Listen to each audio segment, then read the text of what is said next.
Hello guys! Welcome po uli sa Tutorial PH Channel.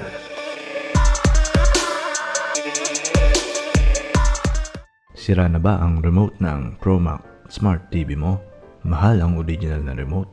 Pero alam mo bang may Universal TV remote na para dito na mura lang? Tara, ituturo ko rin kung paano isetup ito. Kung ganito ang remote mo, ito ang universal remote na dapat mong bilhin. Pwede mong bisitahin ang Facebook page ko at YouTube channel para makita ang link kung saan pwedeng bilhin ang ganitong remote. Ganito ang pag-setup. Una, i-on muna ang Smart TV mo. Pangalawa, pindutin lang ang power at set button ng sabay. Kahit mga 5 seconds lang o basta may umilaw na sa set button. Pangatlo, i-type lang ang 4, 2, 5. Pindutin ang volume up kung gagana. Ayan, okay na. Sana nakatulong ang video na ito. Salamat po.